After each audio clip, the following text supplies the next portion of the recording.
Believe it or not, we are live. Sweet. John, Nick, how you guys doing today? I am quite excited for this hopefully better debate than last time, guys. Nick, what are you feeling?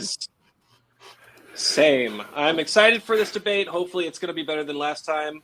Kamala HQ has been handing out the salt and the spice. So I'm hoping that some of that comes into this debate. What have you been paying attention to them today? What have they been saying? Oh, I don't know about today. I'm just talking about in general. Oh, in general. Yeah. No, I've liked that account. What's up? I've liked that account. They've done a real same account. It's a lot of the same team apparently as Biden, but they've just been better. It's weird. Yeah. At first, I didn't even know they were the same team until I found out that it was literally just Biden HQ rebranded. I was like, it seems like they're completely different people. Yeah, they might as well be, honestly. It's just been night and day, the difference between these two. Sorry, still trying to set my little system here. I'm kind of rattled because I'm exporting a file, a rather large video file on my computer, and I can't run StreamYard and export that file at the same time. So I had to scramble to get my laptop here. And I'm all jumpy now because I'm on Wi-Fi. And I was like, it's bugging me. So I tried my best, folks. I'll just stick with is my audio coming in clear at least? It is, but your audio is good. Yeah, my video not so much, but I'll just try to sit as still as possible this entire time. We'll see what happens. Oh no, my video is not bad. You know what, John? You should probably stream the video then, because over Wi-Fi it might be bad on my side. So I'm also over Wi-Fi. Are you over Wi-Fi, Nick? Well, Nick, okay. Yeah, I'm also over Wi-Fi. Well, let's see. Let me know. Actually, we can just test it right now. Let me know how this looks or sounds. Debater. Yeah. This will be a seventh debate, and good. also Yeah, they want to go over reproductive rights. That a vote for Trump. Maybe John can do it. Yeah, what were you streaming from there? NBC? Yeah. Damn. All right. Your video is a little bit smoother now. Yeah, maybe it was just because it was holding that. Oh, yeah. It couldn't do both at the same time. Yep. Mm. I'm hoping mine works better here. Yeah, I know, but you guys will be able to. Well, I got two computers running here. I mean, how long are you exporting that video for? Probably another hour. This thing has been going for 4 hours now. Or pause the export.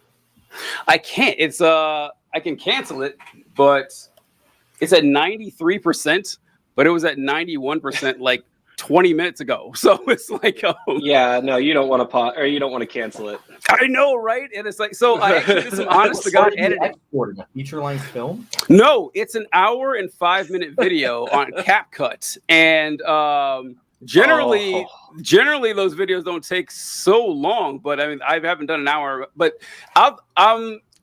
I'll just show it to both of you. It's my first time doing any honest to God editing, and it's on another podcast I have, the kids from it.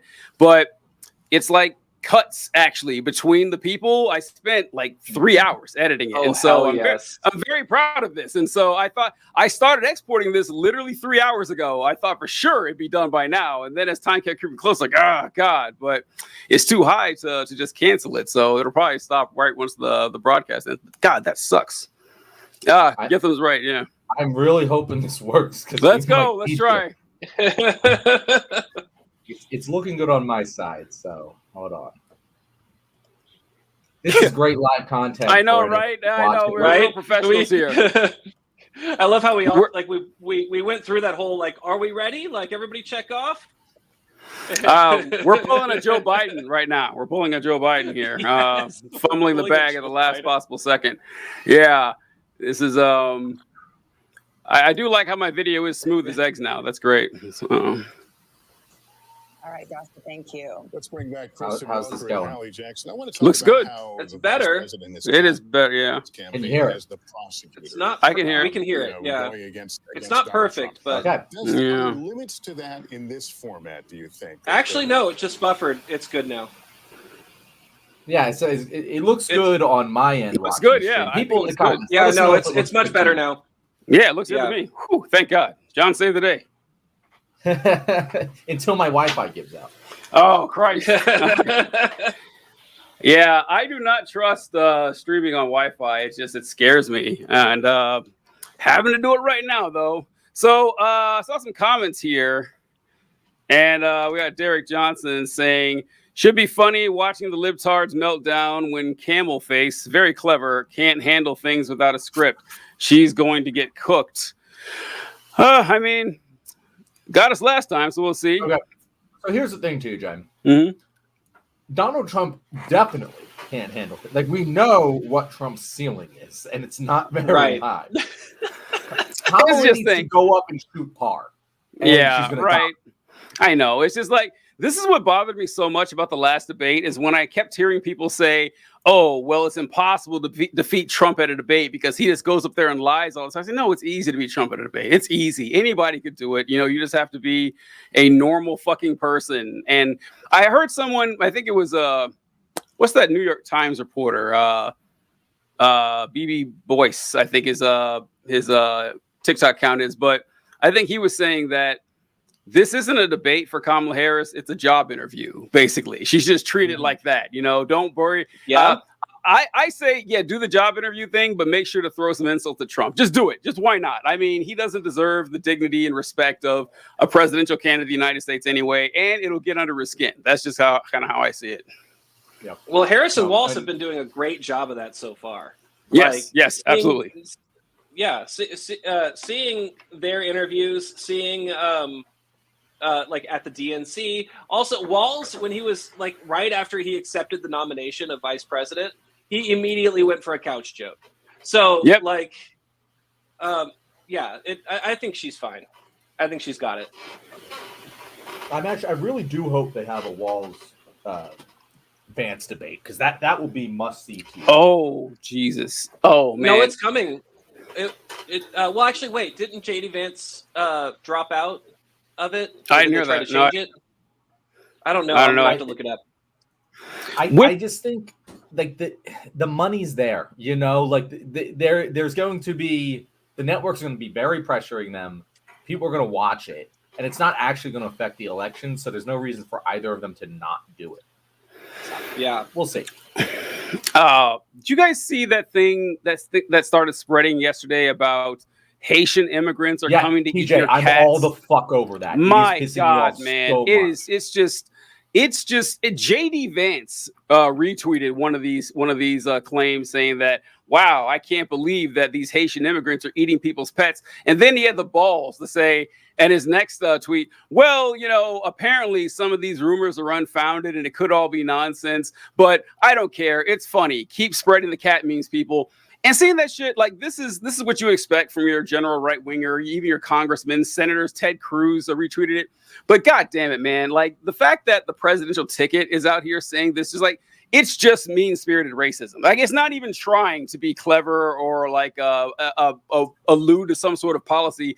Like win or lose this election, we are in a very bad place as a nation. Like a very bad place when something like that catches fire with the whole political party, essentially. Yeah, TJ, I've been all over this. Get this, like I've done a lot of research. I just made, I think it's like almost a 5-minute TikTok I made on it today.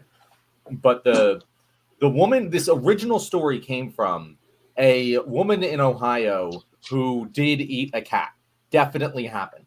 However, this woman wasn't Haitian. She was born in America, and she wasn't even in Springfield, Ohio, the town with the 20,000 Haitian immigrants. She was 170 miles away. And it just started because Ian Miles Strong said, yep, it was Haitians. And everyone just fucking believed it, and it spread like wildfire. Oh, okay, we're starting. Let's go, folks. Oh, here we go. Let's get started. I want to begin tonight with the issue that voters repeatedly say is their number one issue, and that is the economy and the cost of living in this country. Vice President Harris, you and President Trump were elected 4 years ago, and your opponent on the stage here tonight often asks his supporters, are you better off than you were 4 years ago? When it comes to the economy, do you believe Americans are better off than they were 4 years ago? So I was raised as a middle-class kid. And I am actually the only person on this stage who has a plan that is about lifting up the middle class and working people of America. I believe in the ambition, the aspirations, the dreams of the American people. And that is why I imagine and have actually a plan to build what I call an opportunity economy. Because here's the thing. We know that we have a shortage of homes and housing, and the cost of housing is too expensive for far too many people. We know that young families need support to raise their children, and I intend on extending a tax cut for those families of $6,000, which is the largest child tax credit that we have given in a long time, so that those young families can afford to buy a crib, buy a car seat, buy clothes for their children. My passion, one of them, is small businesses. My mother raised my sister and me, but there was a woman who helped raise us. We call her our second mother. She was a small business owner. I love our small businesses. My plan is to give a $50,000 tax deduction to start up small businesses, knowing they are part of the backbone of America's economy.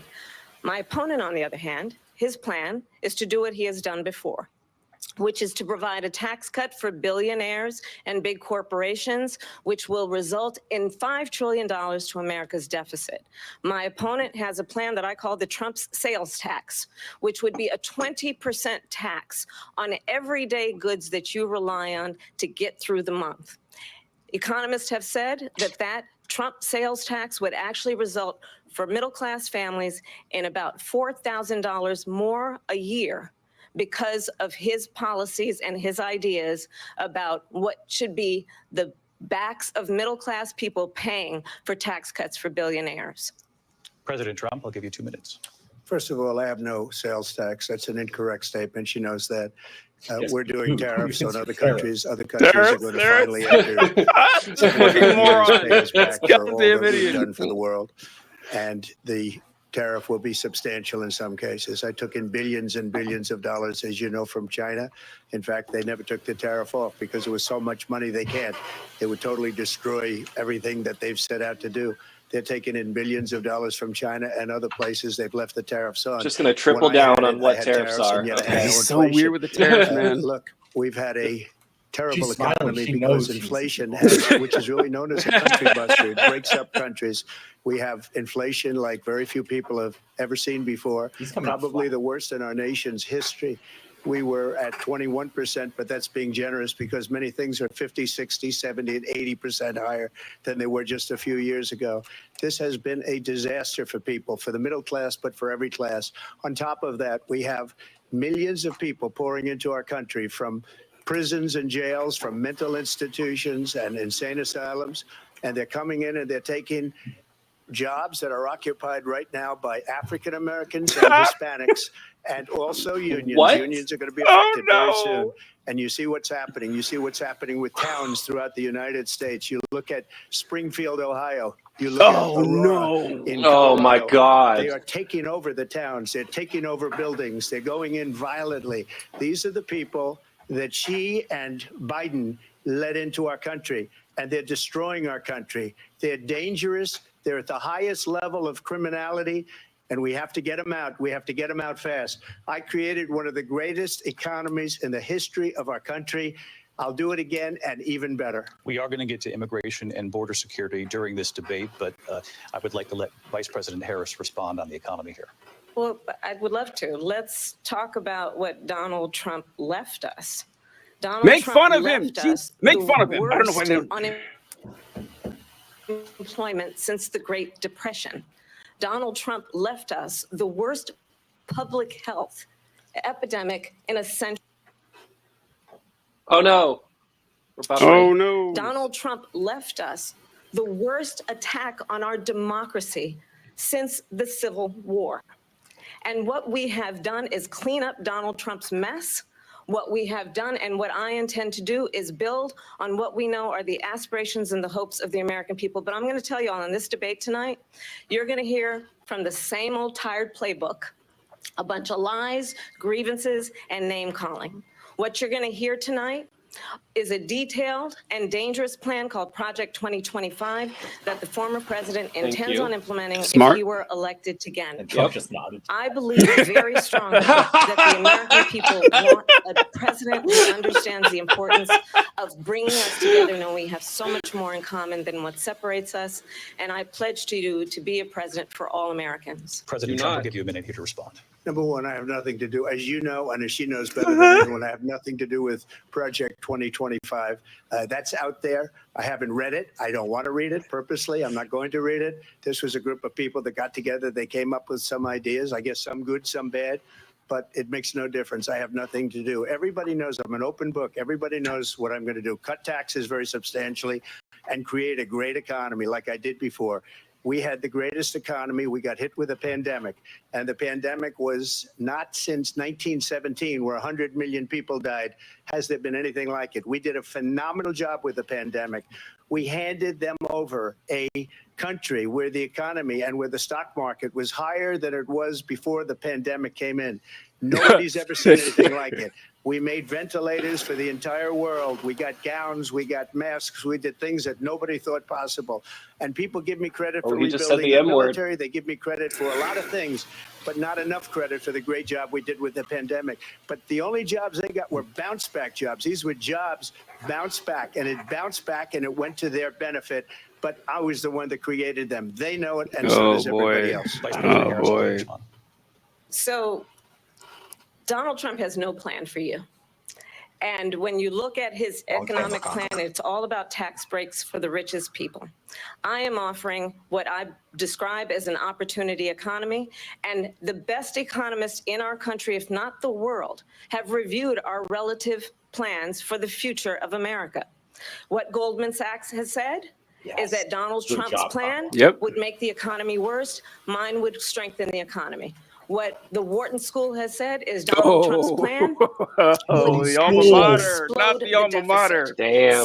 Nobel laureates have described his economic plan as something that would increase inflation and by the middle of next year would invite a recession.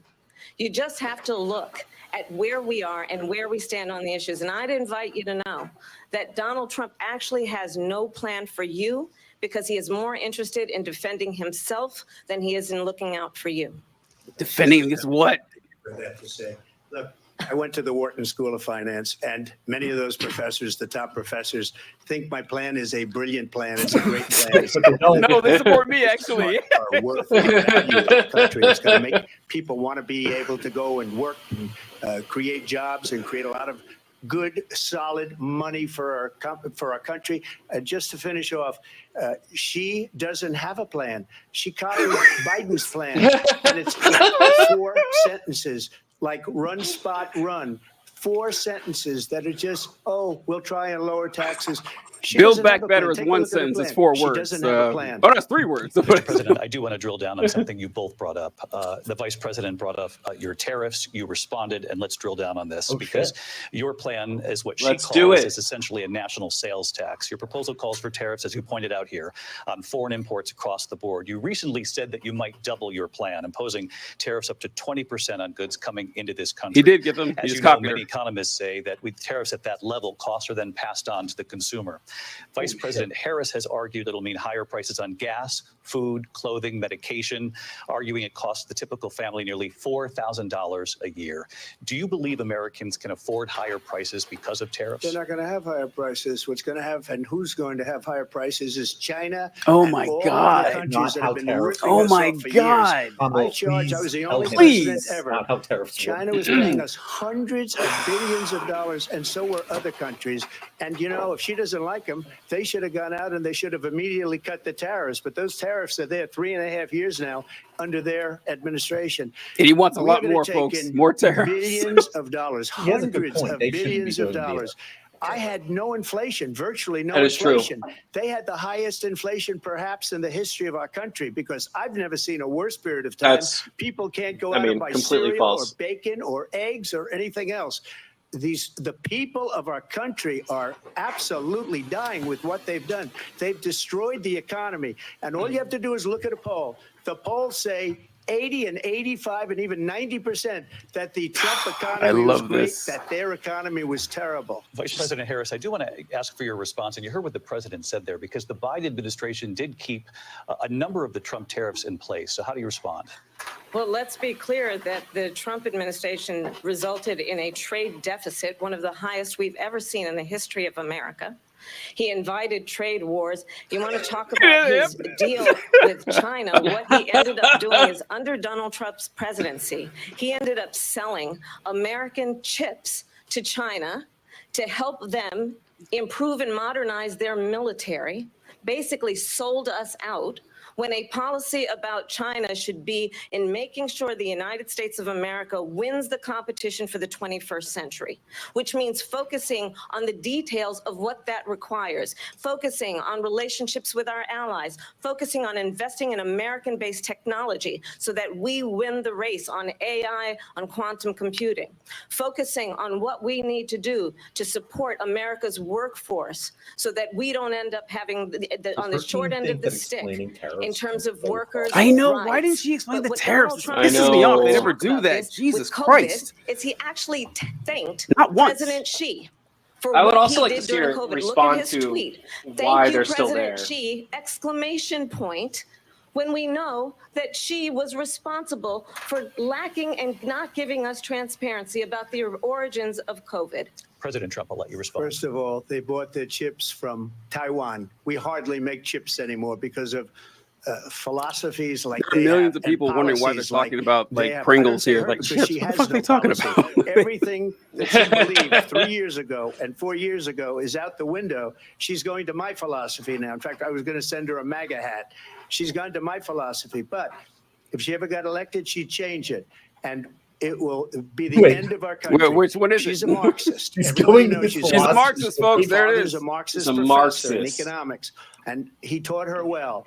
But when you look at what Don't tell she's that to all done all the our leftists in my country, comment and when section. you I look know, at these right? millions and millions of people that are pouring Nobody into our told the country anti-capitalist monthly, network. where it's, I believe, 21 Right. million people, not the 15 that people say, and I think it's a lot higher than the 21. That's bigger Which do you than think New it is, York Donald? State pouring 21 or in. not? And just look at what they're doing to our country. They're criminals. Many of these people coming in are criminals. And that's bad for our economy, too. You know, you mentioned before, we'll talk about immigration later. Well, bad immigration is the worst thing that can happen to our economy. They have, and she has, destroyed our country with policy that's insane. Almost policy that you'd say they have to hate our country. President Trump, thank you. Lindsay? I want to turn to the issue of abortion. President Trump, you've often touted that you were able to kill Roe v. Wade. Last year, you said that you were proud to be the most pro-life president in American history. Then last month, you said that your administration would be great for women and their reproductive rights. Look at this fucking in your home guy. state of Florida, Jesus you Christ. surprised many with regard to your 6-week abortion ban, because you initially had said that it was too short. And you said, quote, I'm going to be voting that we need more than 6 weeks. But then the very next day, you reversed course and said you would vote to support the 6-week ban. Vice President Harris says that women shouldn't trust you on the issue of abortion because you've changed your position so many times. Therefore, why should they trust you? Well, the reason I'm doing that vote is because the plan is, as you know, the vote is, they have abortion in the 9th month. They even have, and you can look at the governor of West Virginia, the previous governor of West Virginia, not the current governor, who's doing an excellent job, but the governor before. He said the baby will be born, and we will He means decide regular what Virginia, to do I'm with pretty the baby. sure. In other words, we'll execute the baby. And that's why I did that, because that predominates, because they're radical. The Democrats are radical in that. And her vice presidential pick, which I think was a horrible pick, by the way, for our country, because he is really out of it. But her vice presidential pick says abortion in the 9th month is absolutely fine. He also says execution after birth. It's execution, no longer abortion, because the baby is born, is okay. And that's not okay with me, hence the vote. But what I did is something for 52 years they've been trying She to doesn't get correct Roe this. v. Wade I'm leaving the stream. into I'm the leaving. I states. can't just like And through the genius and heart and strength of 6 Supreme Court justices, we were able to do that. Now, I believe in the exceptions for rape, incest, and life of the mother. I believe strongly in it. Ronald Reagan did also. 85% of Republicans do. Exceptions, very important. but we were able to get it, and now states are voting on it. And for the first time, you're going to see, look, this is an issue that's torn our country apart. And the red states don't have those 52 years. exceptions. So, Every okay. legal scholar, every Democrat, Every scholar. Republican, liberal, conservative, they all wanted this issue to be Every brought back to the Democrat states. wanted with a Incredible. vote. And that's what happened. And now, Ohio, the vote was somewhat liberal. Kansas, the vote was somewhat liberal, much more liberal than people would have thought. But each individual state, now it's not tied up in the federal government. I did a great service in doing it. It took courage to do it. And the Supreme Court had great courage in doing it. And I give tremendous credit to those 6 justices. There is no state in this country where it is legal to kill a Oh, baby shit. after it's born. Madam Vice Oh, President, I wanna get your response to shit. President Yes. Well, as I said, you're going to hear a bunch of Oh. lies, and that's not actually. He's gonna a bitch about surprising this, fact. folks. Oh yeah, Let's understand how we got here. crooked Donald moderators. Trump hand-selected 3 members of the United States Supreme Court with the intention that they would undo the protections of Roe v. Wade. And they did exactly as he intended. And now in over 20 states, there are Trump abortion bans, which make it criminal for a doctor or nurse to provide health care. In one state, it provides prison for life.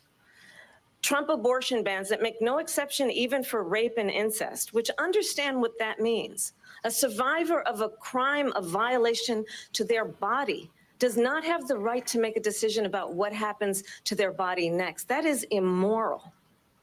And one does not have to abandon their faith or deeply held beliefs to agree. The government, and Donald Trump certainly, should not be telling a woman what to do with her body. I have talked with women around our country. You want to talk about this is what people wanted?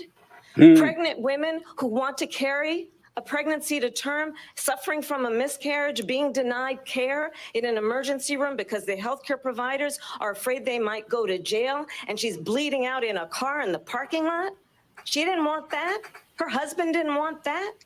A 12 or 13-year-old thank you. survivor of incest. Yeah, this is good. Being forced to carry a Yeah. pregnancy to term.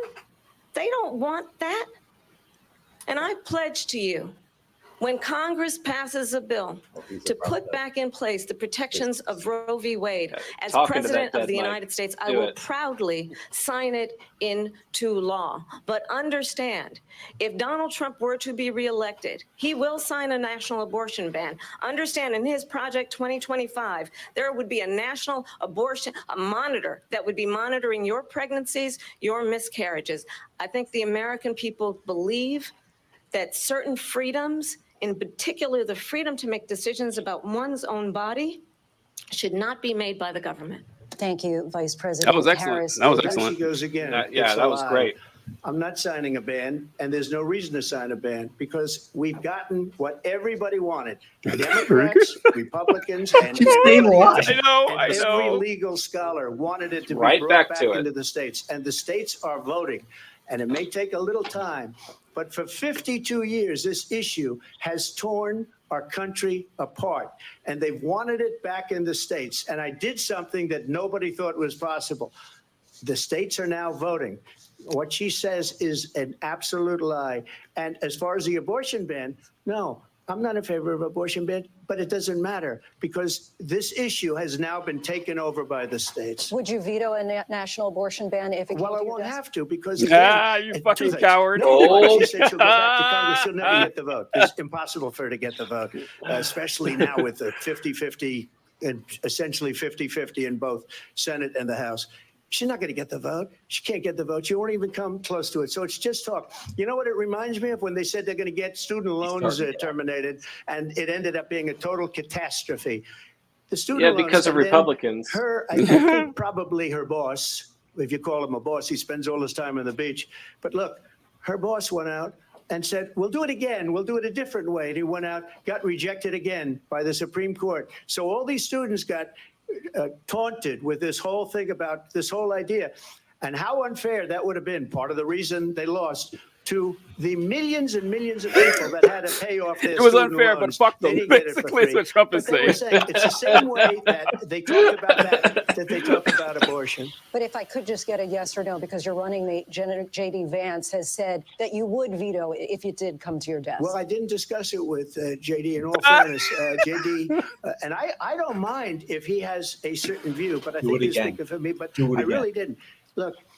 Keep asking we about don't J.D. have to Vance. discuss it because she'd never be able to get it, just like she couldn't get student loans. They couldn't get student loans. They didn't even come close to getting student loans. They taunted young people and a lot of other people that had This is loans. about abortion, by the way. I want to remind everyone. This is an abortion question. It doesn't matter what she says about going to Congress. So wonderful. Let's go to Congress. Do it.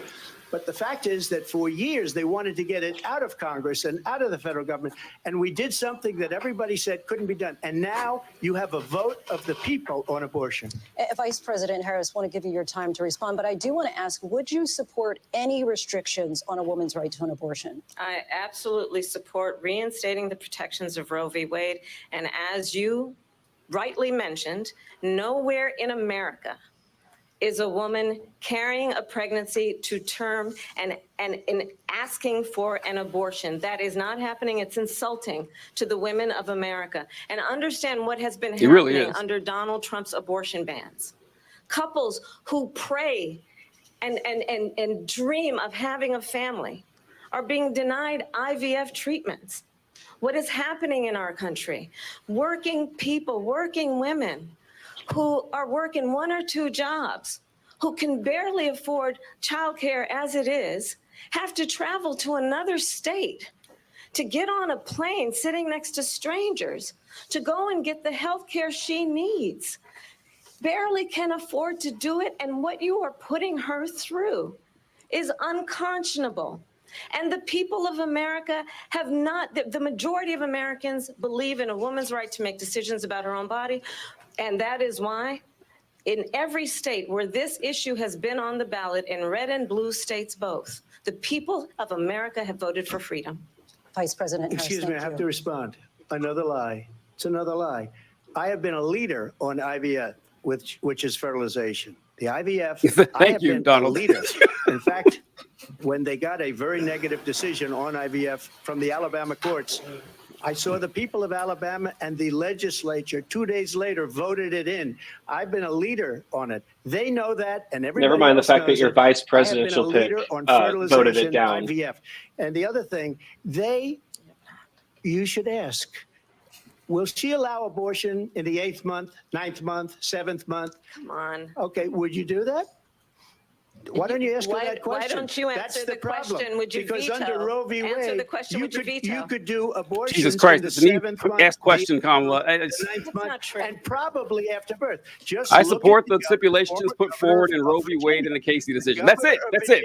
I say answer that question. Put the baby aside, and then we determine what we want to do with the baby. President Trump, thank you. We're going to turn now to immigration and border security. We know it's an issue that's important to Republicans, Democrats, voters across the board in this country. Vice President Harris, you were tasked by President Biden with getting to the root causes of migration from Central America. We know that illegal border crossings reached a record high in the Biden administration. This past June, President Biden imposed tough new asylum restrictions. We know the numbers since then have dropped significantly. But my question to you tonight is, why did the administration wait until 6 months before the election to act? And would you have done anything differently from President Biden on this? So I'm the only person on this stage who has prosecuted transnational criminal organizations for the trafficking of guns, drugs, and human beings. And let me say that the United States Congress, including some of the most conservative members of the United States Senate, came up with a border security bill, which I supported. And that bill would have put 1,500 more border agents on the border to help those folks who are working there right now overtime, trying to do their job. It would have allowed us to stem the flow of fentanyl coming into the United States. I know there are so many families watching tonight who have been personally affected by the surge of fentanyl in our country. That bill would have put more resources to allow us to prosecute transnational criminal organizations for trafficking in guns, drugs, and human beings. But you know what happened to that bill? Donald Trump got on the phone, called up some folks in Congress and said, kill the bill. And you know why? Because he'd prefer to run on a problem instead of fixing a problem. And understand, this comes at a time where the people of our country actually need a leader who engages in solutions, who actually addresses the problems at hand. But what we have in the former president is someone who would prefer to run on a problem instead of fixing a problem. And I'll tell you something, he's going to talk about immigration a lot tonight, even when it's not the subject that is being raised. And I'm going to actually do something really unusual, and I'm going to invite you to attend one of Donald Trump's rallies, because it's a really interesting thing to watch. Ooh. You will see during the course of his rallies, he talks about fictional characters like Hannibal Lecter. He will talk about windmills cause cancer. And what you will also notice is that people start leaving his rallies early out of exhaustion and boredom. And I will tell you, the one thing you will not hear him talk about is you. You will not hear him talk about your needs, your dreams, and your desires. And I'll tell you, I believe you deserve a president who actually puts you first. And I pledge to you that I will. Vice President Harris, thank you. President Trump, on that point, I want to get your response. Well, I would like to respond. Let me just ask, though, why did you try to got that bill, and successfully so, that would have put thousands of additional agents and officers on the border? First, let me respond as to the rallies. She said people rallies, that's what he cares about. To her rallies, there's no reason to go. Yep. And the people that do go, she's bussing them in and paying them to be there, and then showing them in a different light. So she can't talk about that. Miranda, People you don't nailed live it. my rallies. That's We have exactly the what's biggest going on. rallies, the most incredible rallies in the history of politics. That's because people want to take their country back. Our country is being lost. We're a failing nation. And it happened 3.5 years ago. And what's going on here, you're going to end up in World War III, just to go into another subject. What they have done to our country by allowing these millions and millions of people to come into our country, and look at what's happening to the towns all over the United States. And a lot of towns don't want to talk. It's not going to be Aurora or Springfield. A lot of towns don't want to talk about it because they're so embarrassed by it. In Springfield, they're eating the dogs. The people that came in, they're eating the cats. They're eating the pets. This was a lot earlier than I expected. That live there. And this is I'm what's so glad happening he's in our stepping in. country. And it's a shame. As far as rallies are concerned, as far as the reason they go is they like what I say. They want to bring our country back. They want to make America great again. It's a very simple phrase, make America great again. She's destroying this country. And if she becomes president, this country doesn't have a chance of success. Not only success, we'll end up being Venezuela on steroids. I just want to clarify here. You bring up Springfield, Ohio, and ABC News did reach out to the city manager there. He told us there have been no credible reports of specific claims of pets being harmed, injured, or abused by individuals within the immigrant community. Well, I've seen people on television. Let me just say here, this is people on television saying my dog was taken and used for food. So maybe he said that, and maybe that's a good thing to say for a city manager. I'm not taking this from but television. the people I'm on taking it television from saying the their dog was this is better than I could imagine. the people that went there. Again, the Springfield city manager says there's no evidence of that. Vice We'll President find Harris, out. I'll let you respond to the rest of what you've heard. You talk about extreme. This is, I think, one of the reasons why in this election, I actually have the endorsement of 200 Republicans who have formerly worked with President Bush, Mitt Romney, and John McCain, including the endorsement of former Vice President Dick Cheney and Congress member Liz Cheney. And if you want to really know the inside track on who the former president is, if he didn't make it clear already, just ask people who have worked with him.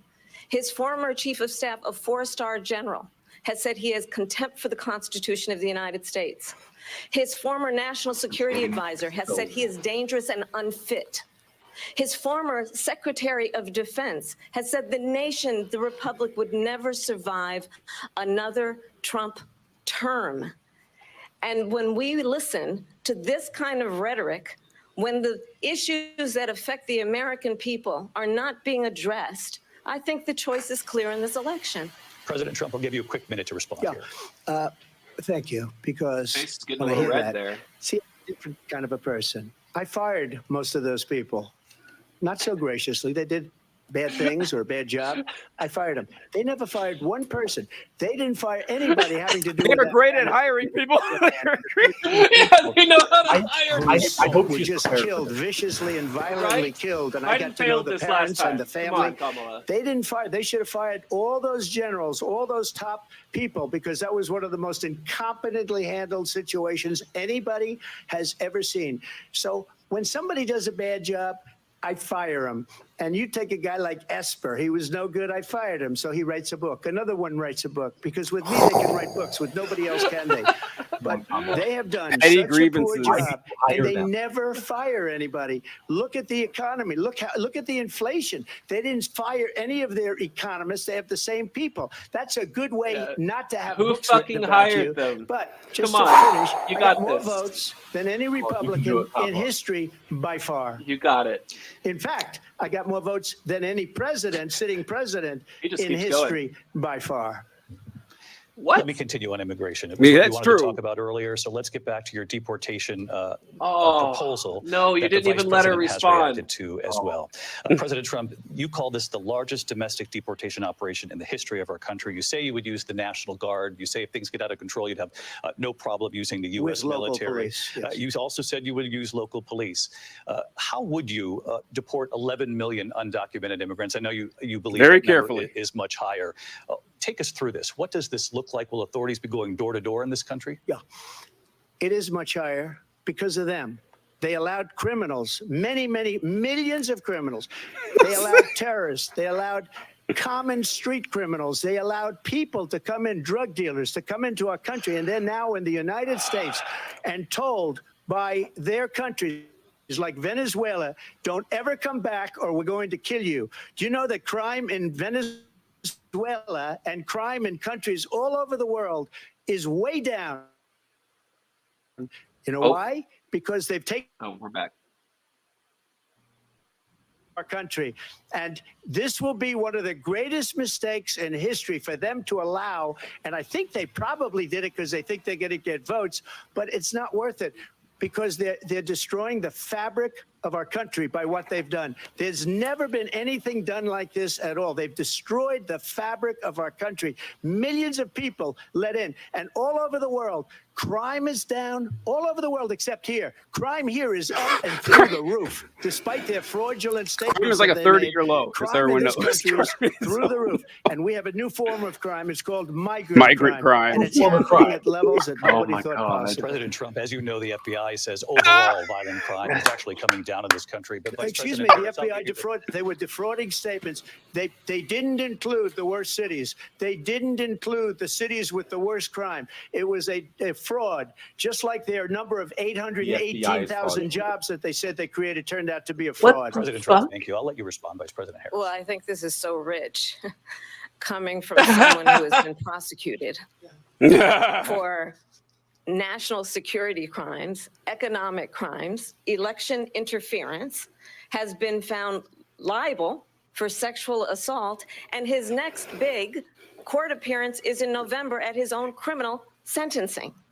And let's be clear, where each person stands on the issue of what is important about respect for the rule of law and respect for law enforcement. The former vice president called for defunding federal law enforcement, 45,000 agents, get this, on the day after he was arraigned on 34 felony counts.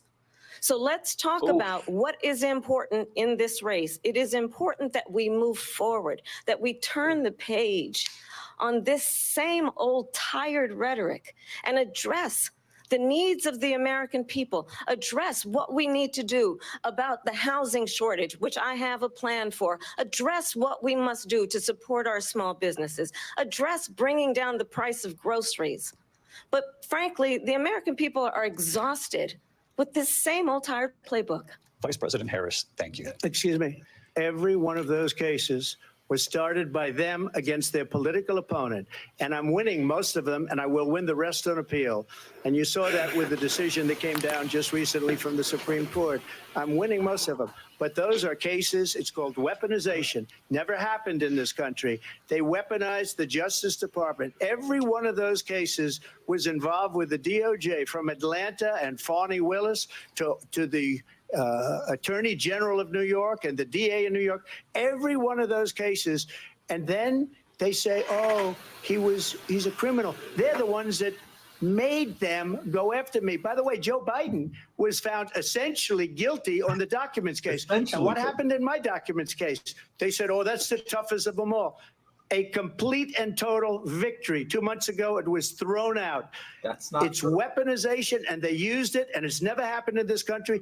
They used it to try and win an election. They're fake cases. President Trump, thank you. A really quick response here, Vice President Harris, on this notion of weaponization of the Justice Department. Well, let's talk about extreme and understand the context in which this election in 2024 is taking place. The United States Supreme Court recently ruled that the former president would essentially be immune from any misconduct if he were to enter the White House again.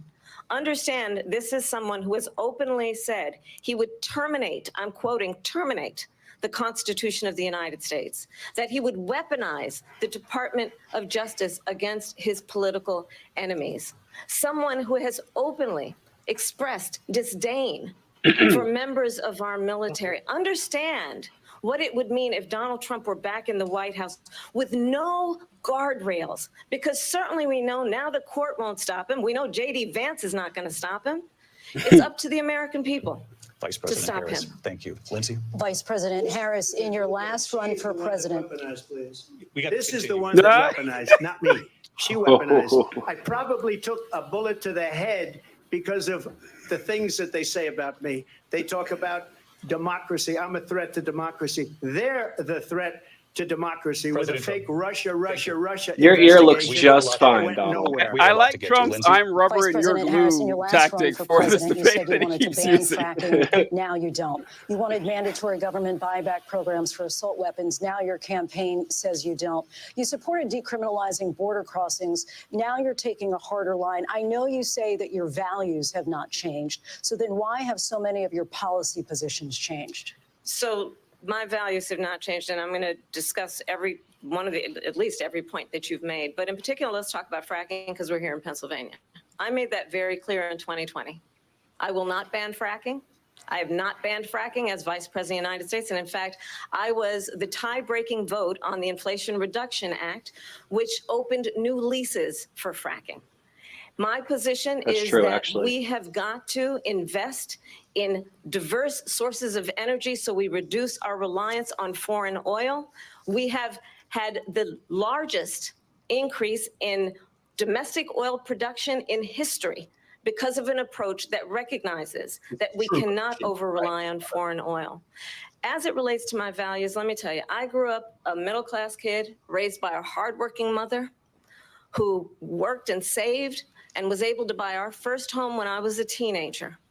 The values I bring to the importance of home ownership, knowing not everybody got handed $400 million on a silver platter and then filed bankruptcy 6 times, is a value that I bring to my work to say we are going to work with the private sector and home builders to increase 3 million homes, increase by 3 million homes by the end of my first term. My work that is related to having a friend when I was in high school who was sexually assaulted by her stepfather. And my focus then on protecting women and children from violent crime is based on a value that is deeply grounded in the importance of standing up for those who are most vulnerable. My work that is about protecting Social Security and Medicare is based on longstanding work that I have done, protecting seniors from scams. My values have not changed. And what is important is that there is a president who actually brings values and a perspective that is about lifting people up and not beating people down and name calling. The true measure of the leader is the leader who actually understands the strength is not in beating people down, it's in lifting people up. I intend to be that president. President Trump, your response? First of all, I wasn't given $400 million. I wish I was. My father was a Brooklyn builder, Brooklyn, Queens, and a great father, and I learned a lot from him. But I was given a fraction of that, a tiny fraction, and I built it into many, many billions of dollars, many, many billions. And when people see it, they are even surprised. So we don't have to talk about that. Fracking, she's been against it for 12 years. Defund the police, she's been against that. He's against it. She gave all that stuff up very wrongly, very horribly, and everybody's laughing at it, okay? They're all laughing at it. She gave up at least 12 and probably 14 or 15 different policies. Like, she was big on defund the police. In Minnesota, she went out, wait a minute, I'm talking now. Please. Does that sound familiar? That doesn't work for you. Oh, no. No. She went out. Oh, no. She went out Wow. in Minnesota Oh, no. and wanted to let criminals that look at killed her people, face. that Oh burned my down God. Minneapolis. She went out she's and gonna raised throw money to that get him out of fucking right jail. back at him. She did things that nobody would ever think of. Now she wants to do transgender operations on illegal aliens that are in prison. This is a radical left liberal that would do this. She wants to confiscate your guns, and she will never allow fracking in Pennsylvania. If she won the election, fracking in Pennsylvania will end on day one. Just to finish, one thing so important in my opinion. So I got the oil business going like nobody has ever done before. When they took over, they got rid of it, started getting rid of it, and the prices were going up the roof. They immediately let these guys go to where they were. I would have been 5 times, 4 times, 5 times higher, because you're talking about 3.5 years ago. They got it up to where I was because they had no choice, because the prices of energy were quadrupling and doubling. You saw what happened to gasoline. So they said, let's go back to Trump. But if she won the election, the day after that election, they'll go back to destroying our country, and oil will be dead. Fossil fuel will be dead. We'll go back to windmills, and we'll go back to solar, where they need a whole desert to get some energy to come out of it. You ever see a solar plant? By the way, I'm a big fan of solar, but they take 400, 500 acres. Oh, no. Oh. Is it broken? Oh, John's gone. Desert. Lindsay, and Oh, I want to talk about the peaceful he's back. Okay. transfer of power, which, of course, we all know is a cornerstone Oh, damn. of our democracy. And the march to the Capitol, you said. Oh, nope. You there, John? Oh, no, John. I am. You freeze? You would be right there with them. The country and the world saw Okay. what played out. Okay, we're back. That day, the officers coming under attack. Aides in the West Wing say you watched it unfold on television off the Oval Office. You did send out tweets, but it was more than 2 hours before you sent out that video message telling your supporters to go home. Is there anything you regret about what you did on that day? You just said a thing that isn't covered. Peacefully and patriotically, I said during my speech, not later on. Peacefully and patriotically. And nobody on the other side was killed. Ashley Babbitt was shot by an out-of-control police officer that should have never, ever shot her. It's a disgrace. But we didn't do this group of people that have been treated so badly.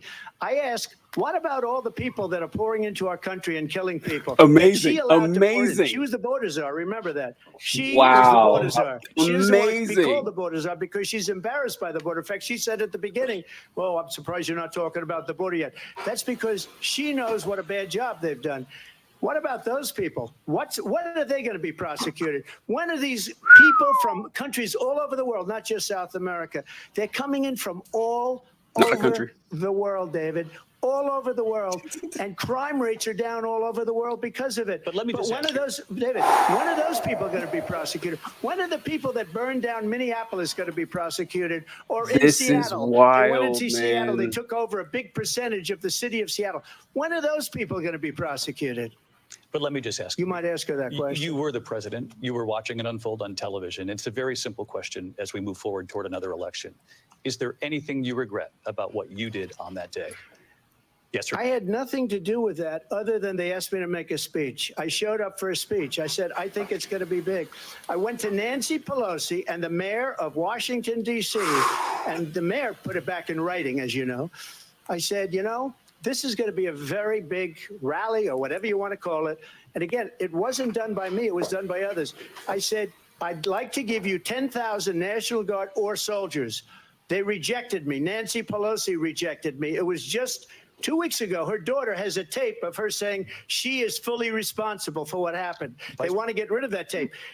It would have never happened if I don't know what Nancy you're talking about there, Pelosi yeah. and the mayor of Washington did their jobs. I wasn't responsible for security. Nancy Pelosi was responsible. She didn't do her job. Remember, folks, the United States military, the buck stops with Nancy Pelosi. That's how the chain of command works in the military. I was at the Capitol on January 6th. I was the vice president-elect. I was also an acting senator. I was there. And on that day, the President of the United States incited a violent mob to attack our nation's capital, to desecrate our nation's capital. On that day, 140 law enforcement officers were injured, and some died. And understand, the former president has been indicted and impeached for exactly that reason. But this is not an isolated situation. Let's remember Charlottesville, where there was a mob of people carrying tiki torches, spewing anti-Semitic hate. And what did the president then at the time say?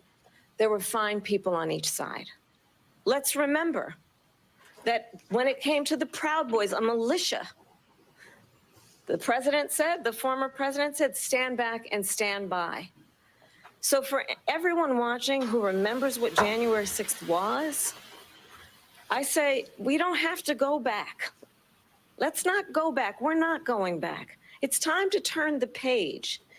And if that was a bridge too far for you, well, there is a place in our campaign for you to stand for country, to stand for our democracy, to stand for rule of law, and to end the chaos, and to end the approach that is about attacking the foundations of our democracy because you don't like the outcome. And be clear on that point. Donald Trump, the candidate, has said in this election there will be a bloodbath if this and the outcome of this election is not to his liking. Let's turn the page on this. Let's not go back. Let's chart a course for the future and not go backwards to the past. Let me just follow up here. It was a different term, and it was a term that related to energy because they have destroyed our energy business. That was where bloodbath was. Also, on Charlottesville, that story has been, as you would say, debunked. Laura Ingraham, Sean Hannity, Jesse, all of these people, they covered it. If they go an extra sentence, they will see it was perfect. It was debunked in almost every newspaper, but they still bring it up, just like they bring 2025 up. They bring all of this stuff up. I ask you this, you talk about the Capitol. Why are we allowing these millions of people to come through on the southern border? How come she's not doing anything? And I'll tell you what I would do, and I would be very proud to do it. I would say we would both leave this debate right now. I'd like to see her go down to Washington, D.C. during this debate because we're wasting a lot of time. Go down to, because she's been so bad, it's so ridiculous. Go down to Washington, D.C. and let her sign a bill to close up the border because they have the right to do it. They don't need bills. They have the right to do it. The president of the United States, you'll get him out of bed. You'll wake him up at 4 o'clock in the afternoon. You'll say, come on down to the office. Let's sign a bill. If he signs a bill that the border is closed, all he has to do is say it to the Border Patrol, who are phenomenal. If they do that, the border is closed. Those people are killing many people, unlike J6. We talked immigration here tonight. I do want to focus on this next issue to both of you because it really this brings is us, wild, this man. into focus, truth in these times that we're living in. Mr. President, for 3.5 years after you lost the 2020 election, you repeatedly falsely claimed that you won, many times saying you won in a landslide. In the past couple of weeks leading up to this debate, you have said, quote, you lost by a whisker, that you, quote, didn't quite make it, that you came up a little bit short. I said that? Are you now acknowledging that you lost in 2020? No, I don't acknowledge that at all. But I you said did that sarcastically. You know What an idiot. Oh, You fucking moron. That was said Dumber than I thought. Look, there's so much proof. All you have to do is look at it. And they should have sent it back to the legislatures for approval. I got almost 75 million votes, the most votes any sitting president has ever gotten. I was told if I got 63, which was what I got in 2016. You lost the popular vote you can't both be beaten. times. The election, people should never be thinking about it. An election is fraudulent. We need two things. We need walls. And we have to have it. We have to have borders, and we have to have good elections. Our elections are bad. And a lot of these illegal immigrants coming in, they're trying to get them to vote. They can't even speak English. They don't even know what country they're in practically. And these people are trying to get them to vote. And that's why they're allowing them to come into our country. I did watch. This is no joke the worst I've seen Trump in a long time. That's really saying something. This is really bad. We didn't quite make it. And we should just point out here as clarification, and you know this, you and your allies, 60 cases in front of many judges, many The judge looked at it. and said They there was said no we one. didn't have No shit. standing. That's the other thing. They said we didn't have standing, a technicality. Can you imagine a system where a person in an election doesn't have standing? The president of the United States doesn't have standing. That's how we lost. If you look at the facts, and I'd love to have you'll do a special on it. I'll show you Georgia, and I'll show you Wisconsin, and I'll show you Pennsylvania, and I'll show you. We have so many facts and statistics, but you know what? That doesn't matter, because we have to solve the problem that we have right now. That's old news. And the problem that we have right now is we have a nation in decline, and they have put it into decline. We have a nation that is dying, David. Mr. President, thank you. Vice President Harris, you heard the president there tonight. He said he didn't say that he lost by a whisker. So he still believes he did not lose the election that was won by President Biden and yourself.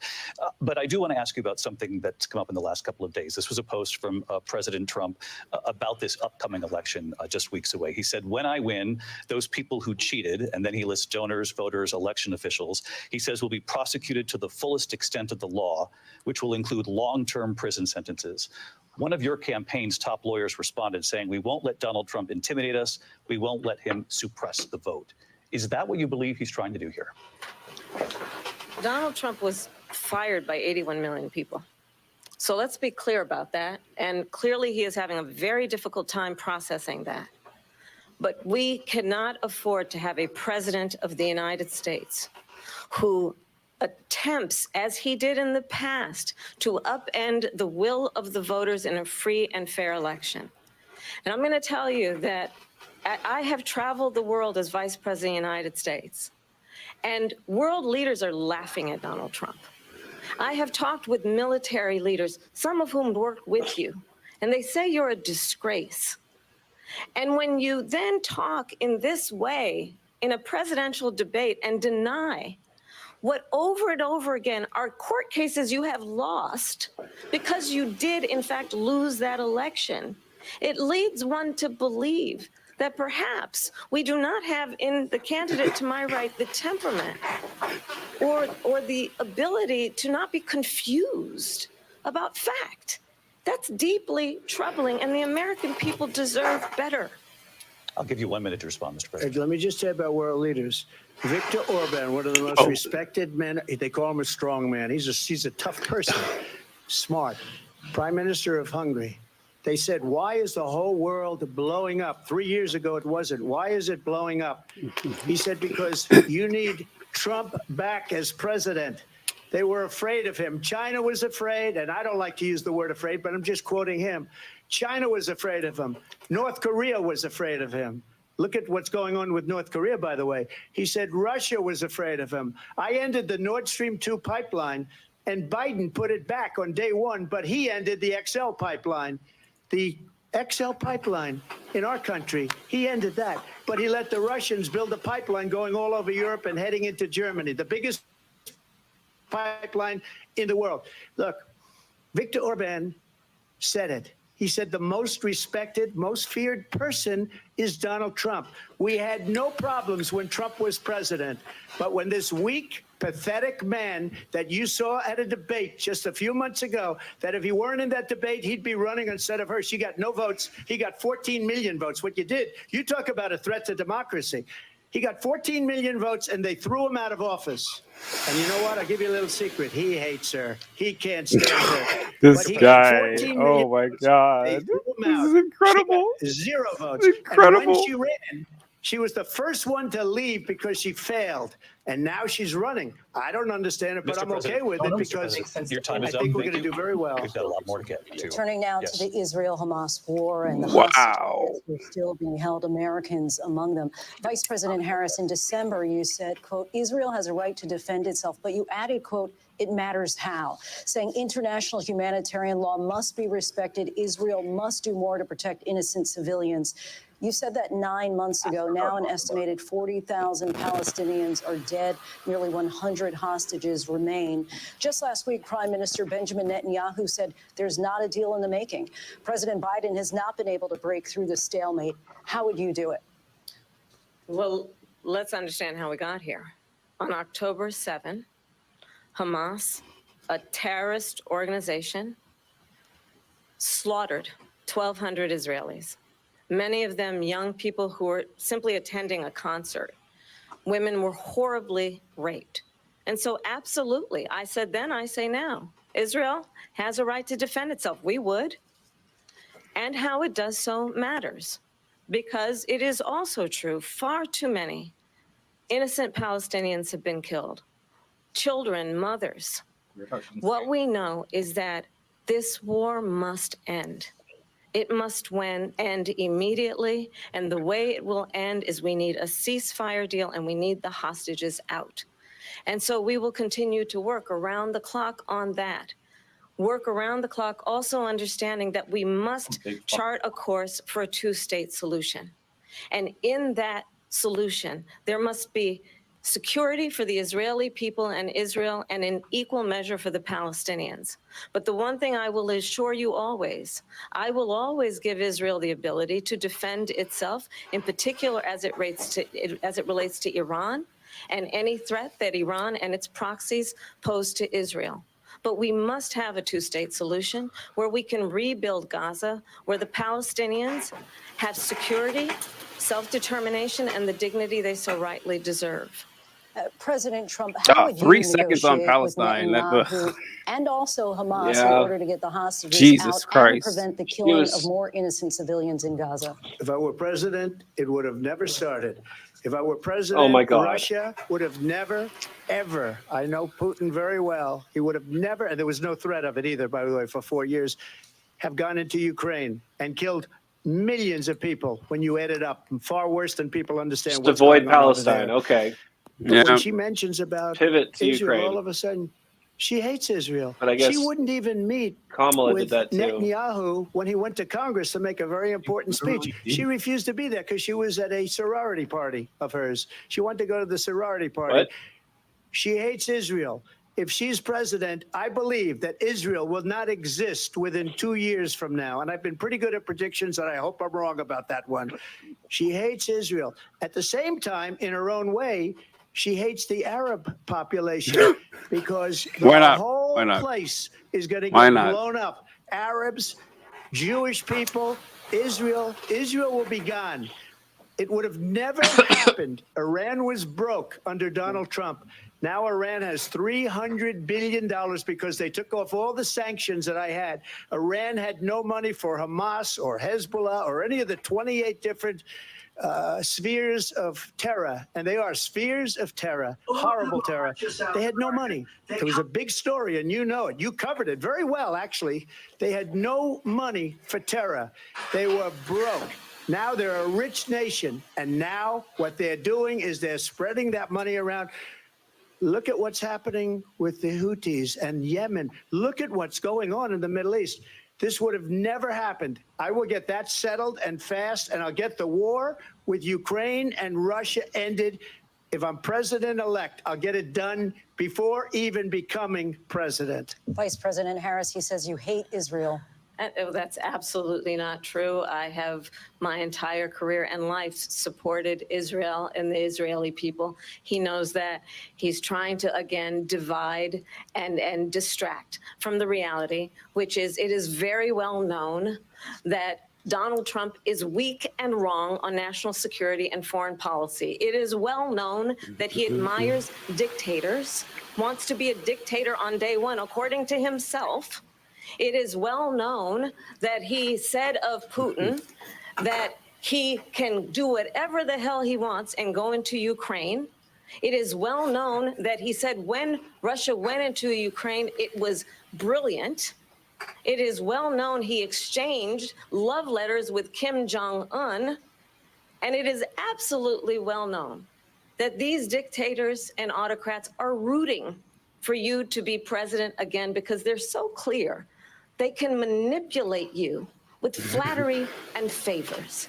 And Hey, that no, is it's like, yeah, why true. so many military leaders who you have worked with have told me you are a disgrace. That is why we understand that we have to have a president who is not consistently weak and wrong on Vice national President security, Harris. including the importance of upholding and respecting in highest regard our military. Vice President Harris, thank you. They're the ones, and she's the one that caused it. that's weak on national security by allowing every nation last month for the year, 168 different countries sending people into our country. Their crime rates are way down.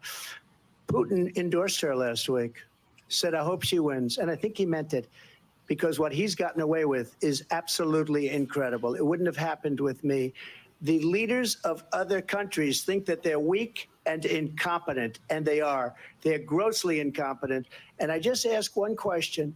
Why does Biden go in and kill the Keystone Pipeline and approve the single biggest deal that Russia's ever made, Nord Stream 2, the biggest pipeline anywhere in the world, going to Germany? Oh, he and wishes all he was over running Europe against Biden so bad. because they're Man, weak he wishes it and so they're bad. ineffective. And Biden, by the way, President gets paid Trump, a lot of money. Thank you. We have a lot of issues to get to. We'll be right back with much more of this historic ABC News presidential debate from the National Constitution Center right here in Philadelphia. Incredible. Wow. Holy shit, man. That is that's worse than I ever could have thought. Wow. Oh. I've never said this before. I expected more from Donald Trump. That's like, that was holy shit.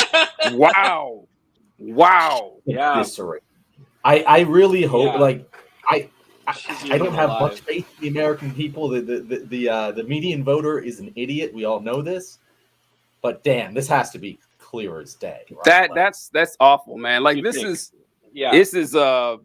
like, oh, I don't even know what to say. It's like, it's a comedy. This is like, I wrote so much down. I won't be able to get through this break, but it's just, wow. I can't believe how speechless we are. After that. There's just so much to say on this shit. Oh, God damn it, man. I got several things I can rattle off right now, TJ. Don't you worry. I love what the moderators are doing. They're doing an excellent job of coming back and keep trying to push them on the point. And it's a really good job. Live fact checking, we definitely needed that. 2, Kamala destroyed him with that one sentence of he's going to bring immigration up in every topic that isn't related to it. Called it. He has done it. He's setting him up in traps, and he's just wandering into them because he's not predictable. It's crazy. There's one thing I want to talk about the moderator. We have a real genius on here who said something about here we go. It's like ABC is going to be put through the ringer for this debate. And who is the David guy? So he's already, like, conservatives are, low functioning, sentient beings. So you already know what they're gonna say and think. And a lot of people are gonna bitch like about what John said, that the moderators are fact checking. The moderators are too mean to Donald Trump. The standard's too high. They're gonna be whining about this. Here's the thing, folks. Reality has an anti-conservative bias. That's just how it is. I'm sorry. Like that. If you want stuff to be accurate and real and component with reality, it's going to be anti-conservative. Trump did lose the election. Illegal aliens are not eating dogs. Infanticide is illegal in every state. This is just true. And so the moderator saying this isn't bullying Donald Trump. It's just showing the way the world is. Go ahead. Sorry, Nick. Oh, no, I interrupted you. But one thing to keep in mind, too. Speaking, Nick, that was a good one, right? You remember that? I was like, oh, my God. No, I forgot about that. Yeah. But one of the things to keep in mind, too, is he is still fact-checking Kamala. Before, even in his questions, he reminded Kamala that Biden kept a lot of the same policies that Trump had. Mm-hmm. Yeah, the tariffs. And he asked, what was it? There was a really pointed question. About fracking. That was it. And so he's holding both of them accountable. It's just one of them looks better when she's held accountable. Yeah. That's the thing. She's doing an excellent job of not making statements that can be easily fact checked on the spot. Like, she's doing a really good job of when she says something happened, you can Google it and it will show up as she said it. Like, I that's something I noticed that she has put in the homework to do. Yeah, John, but did you catch when Trump yelled at the mic, they're eating the dogs? I mean, come on, we all know that's true, right? And so who cares if the county said that was bullshit? I saw a guy on TV who said they're eating the dogs. It's like, wow, bro, this is incredible. Way faster than I thought it would. He literally said that. His actual words. I saw a guy on TV who said it. So who are you going to believe? This government official or some random person, some nameless guy on TV? That was just, oh, wow. This is I do wish, though. I want to say real quick, thank you to Wade here. He gave us a very nice compliment that he wants to thank us for making the world a better place. We're not doing it, Wade. We make the world marginally more intelligible for some people. We aren't doing that. But folks we like appreciate us, you think we are. Yeah, folks like us just can't shut up, so we figure we might as well do it in front of people. That's just that's how we are, you know. Yeah. I do wish though that some Democratic politician would answer the question of, hey, do you support abortions up to the 9th month? All you got to do is say, I support the same stipulations put forth in Roe versus Wade and Casey decisions. You know, abortion the first trimester, open to everybody, no restrictions. Second trimester, some restriction. Third trimester, you know, restrictions can be severe based on the state. That's the answer. Instead, they just kind of dodge it. And I don't like that. We're coming back in. continue here, and I want to turn to the war in Ukraine. We're now 2.5 years into this conflict. Mr. President, it has been the position of the Biden administration that we must defend Ukraine from Russia, from Vladimir Putin, to defend their sovereignty, their democracy, that it's in America's best interest to do so, arguing that if Putin wins, he may be emboldened to move even further into other countries. You have said you would solve this war in 24 hours. You said so just before the break tonight. How exactly would you do that? And I want to ask you a very simple question tonight. Do you want Ukraine to win this war? I want the war to stop. I want to save lives that are being uselessly, people being killed by the millions. It's the millions. It's so much worse than the numbers that you're getting, which are fake numbers. Look, we're in for 250 billion or more because they don't ask Europe, which is a much bigger beneficiary to getting this thing done than we are. They're in for $150 billion less because Biden and you don't have the courage to ask Europe like I did with NATO. They paid billions and billions, hundreds of billions of dollars when I said, either you pay up or we're not going to protect you anymore. So that's maybe one of the reasons they don't like me as much as they like weak people. But you take a look at what's happening. We're in for 250 to 275 billion. They're into 100 to 150. They should be forced to equalize. With that being said, I want to get the war settled. I know Zelensky very well, and I know Putin very well. I have a good relationship, and they respect your president, okay? They respect me. They don't respect Biden. How would you respect him? Why? For what reason? He hasn't even made a phone call in 2 years to Putin, hasn't spoken to anybody. They don't even try and get it. That is a war that's dying to be settled. I will get it settled before I even become president. If I win, when I'm president-elect, and what I'll do is I'll speak to one, I'll speak to the other, I'll get them together. That war would have never happened. Why don't you and do it now, when then? I saw Putin after I left, unfortunately left because our country has gone to hell. But after I left, when I saw him building up soldiers, he did it after I left. I said, oh, he must be negotiating. It must be a good, strong point of negotiation. Well, it wasn't, because Biden had no idea how to talk to him. He had no idea how to stop it. And now you have millions of people dead, and it's only getting worse, and it could lead to World War III. Don't kid yourself, David.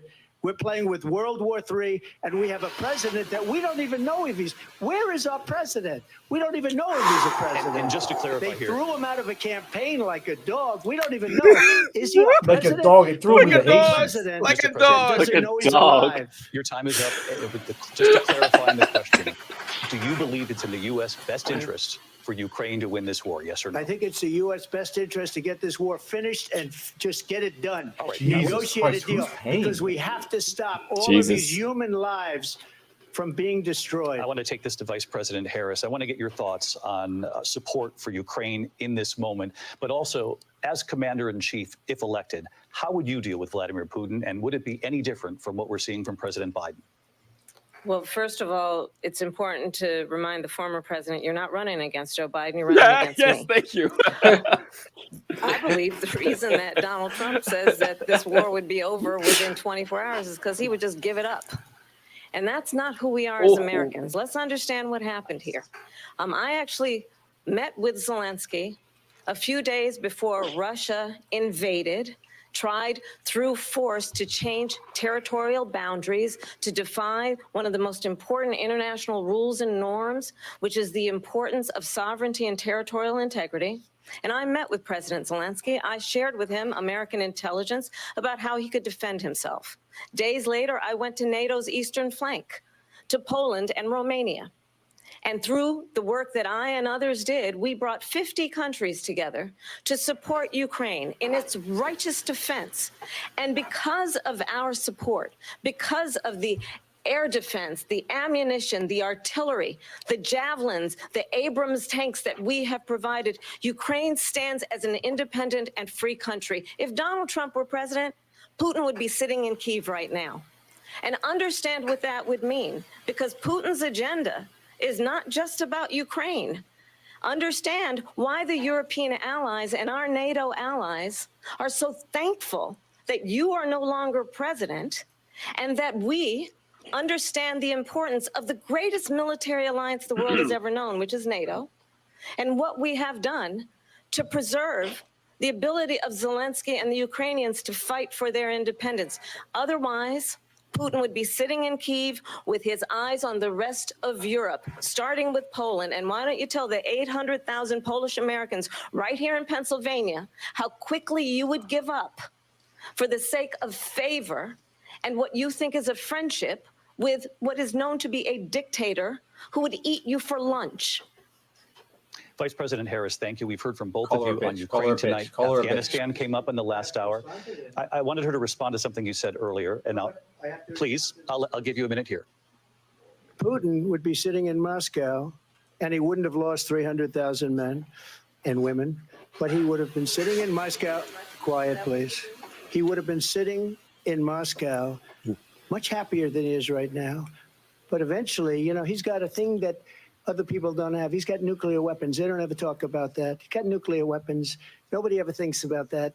And eventually, maybe he'll use them, and maybe he hasn't been that threatening. But he does have that, something we don't even like to talk about. Nobody likes to talk about it. But just so you understand, they sent her to negotiate peace before this war started. 3 days later, he went in and he started the war because everything they said was weak and stupid. They said the wrong things. That war should have never started. She was the emissary. They sent her in to negotiate with Zelensky and Putin, and she did. And the war started 3 days later. And that's the kind of talent we have with her. She's worse than Biden. In my opinion, I think he's the worst president in the history of our country. She goes down as the worst vice president in the history of our country. But let me tell you something. She is a horrible negotiator. They sent her in to negotiate. As soon as they left, Putin did the invasion. President Trump, thank you. You did bring negotiating. Was a vice president. Just so everybody knows, I think we have some worse ones than Kamala Harris. Yet again, I said it at the beginning of this debate, you're going to hear a bunch of lies coming from this fella. And that is another one. When I went to meet with President Zelensky, I've now met with him over 5 times. The reality is it has been about standing as America always should, as a leader upholding international rules and norms, as a leader who shows strength, understanding that the alliances we have around the world are dependent on our ability to look out for our friends and not favor our enemies because you adore strong men instead of caring about democracy. And that is very much what is at stake here. The President of the United States is commander-in-chief. And the American people have a right to rely on a president who understands the significance of America's role and responsibility in terms of ensuring that there is stability and ensuring we stand up for our principles and not sell them for the benefit of personal flattery. We've talked about Ukraine and Vladimir Putin. I do want to talk about Afghanistan. It came up in the first hour of this debate. I want to move on to Afghanistan. Stoltenberg said Trump did the most amazing thing I've ever seen. He got these countries, the 28 countries at the time, to pay up. He said, I've never seen. He's the head of NATO. He said, I've never seen. For years, we were paying almost all of NATO. We were being ripped off by European nations, both on trade and on NATO. I got them to pay up by saying one of the statements you made before, if you don't pay, we're not going to protect you. President Otherwise, Trump. we would have never gotten it. He said it was one of the most incredible jobs that he's ever seen done. Thank you. Remember when I wanna Biden turn to kept talking about Afghanistan. It NATO? came We up kept in the making first fun of him hour for the it. debate, and we witnessed a poignant moment today on Capitol Hill, honoring the soldiers who died in the chaotic withdrawal from Afghanistan. I do want to ask the Vice President, do you believe you bear any responsibility in the way that withdrawal played out? Well, I will tell you, I agreed with President Biden's decision to pull out of Afghanistan. Yes. 4 presidents said they would, and Joe Biden did. And as a result, America's taxpayers are not paying the $300 million a day we were paying for that endless war. And as of today, there is not Didn't have the balls to pull out? one member of the United States military who is in active duty in a combat zone in any war zone around the world, the first time this century. But let's understand how we got to where we are. Donald Trump, when he was president, negotiated one of the weakest deals you can imagine. He calls himself a deal maker.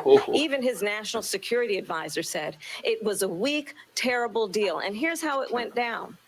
He bypassed the Afghan government. He negotiated directly with a terrorist organization called the Taliban. True. The negotiation involved the Taliban getting 5,000 Taliban terrorists released. And get this. No, get Also this. true. And the president at the time invited the Taliban to Camp David, a place of storied significance for us as Americans, a place where we honor the importance of American diplomacy, where we invite and receive respected world leaders. And this former president, as president, invited them to Camp David because he does not, again, appreciate the role and responsibility of the President of the United States to be commander-in-chief with a level of respect. And this gets back to the point of how he has consistently disparaged and demeaned members of our military, fallen soldiers, and the work that we must do to uphold the strength and the respect of the United States of America around the world. Vice President Harris, thank you. President Trump, your response to her saying that you began the negotiations with the Taliban. So if you take a look at that period of time, the Taliban was killing our soldiers, a lot of them, with snipers. And I got involved with the Taliban because the Taliban was doing the killing. That's the fighting force within Afghanistan. They don't bother doing that because, you know, they deal with the wrong people all the time. But I got involved. And Abdul is the head of the Taliban. He is still the head of the Taliban. And I told Abdul, don't do it anymore. You do it anymore, you're going to have problems. And he said, why do you send me a picture of my house? I said, you're going to have to figure that out, Abdul. And for 18 months, we had nobody killed. We did have an agreement negotiated by Mike Pompeo. It was a very good agreement. The reason it was good, it was we were getting out. We would have been out faster than them, but we wouldn't have lost the soldiers. We wouldn't have left many Americans behind, and we wouldn't have left $85 billion worth of brand new, beautiful military equipment behind. And just to finish, they blew it. The agreement said you have to do this, and they didn't do it. They didn't do it. The agreement was terminated by us because they didn't do what they were supposed to do. I want to move on. And these people did the worst withdrawal, right? and in my opinion, the most embarrassing moment in the history of our country. And by the way, that's why Russia attacked Ukraine, because they saw how incompetent she and her boss are. President Trump, thank you. I want to move on now to race and politics in this country. Mr. President, you recently said of Vice President Harris, quote, I didn't know she was black until a number of years ago when she happened to turn black, and now she wants to be known as black. No. I want to ask a bigger picture question. I'm glad tonight. they're actually Why do you covering this, believe because it's that was appropriate to weigh in on the racial awful. identity of your opponent? I don't, and I don't care. I don't care what she is. I don't care. You did it, though. You make a big deal out of something. I couldn't care less. Whatever she wants to be is okay with me. But those were your words, so I'm I don't asking. know. I don't know. I mean, all I can say is I read where she was I don't know why Not I said the black. words I said. that she put out, yeah. and I'll say that. And then I read that she was black, and that's okay. Either one was okay with That's me. okay. That's up to her. That's up to her. Vice President Harris, your thoughts on this? I think it's, I mean, honestly, I think it's a tragedy that we have someone who wants to be president who has consistently, over the course of his career, attempted to use race to divide the American people. You know, I do believe that the vast majority of us know that we have so much more in common than what separates us, and we don't want this kind of approach that is just constantly trying to divide us, and especially by race. And let's remember how Donald Trump started. He was land, he owned buildings, and he was investigated because he refused to rent property to black families. Let's remember, this is the same individual who took out a full-page ad in the New York Times calling for the execution of 5 young Black and Latino boys who were innocent, the Central Park 5. Took out a full-page ad calling for their execution. This is the same individual who spread birther lies about the first Black president of the United States. And I think the American people want better than that, want better than this, want someone who understands, as I do, I travel our country. We see in each other a friend. We see in each other a neighbor. We don't want a leader who is constantly trying to have Americans point their fingers at each other. I meet with people all the time who tell me, can we please just have discourse about how we're going to invest in the aspirations and the ambitions and the dreams of the American people? Knowing that regardless of people's color or the language their grandmother speaks, we all have the same dreams and aspirations and want a president who invests in those, not in hate and division. Vice President Harris, thank you. Lindsay? President Trump, this is now your 3rd time. This is the most divisive presidency in the history of our country. There's never been anything like it. They're destroying our country, and they come up with things like what she just said, going back many, many years. Come back with people, things including like Ned what she Bloomberg, said. agreed with me on the Central Park 5. They admitted, they said, they pled guilty. And I said, well, if they pled guilty, they badly hurt a person, killed a person ultimately. And if they pled guilty, then they pled, we're not guilty. But this is a person that has to stretch back years, 40, 50 years ago, because there's nothing now. I built one of the greatest economies in the history of the world, and I'm going to build it again. It's going to be bigger, better, and stronger.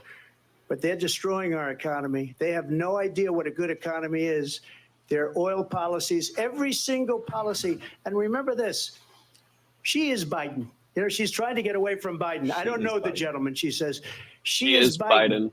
The worst inflation we've ever had, a horrible economy because inflation has made it so bad, and she can't get away with that. Thank you. Your time is up. I want to respond to that, though. I want to just respond briefly.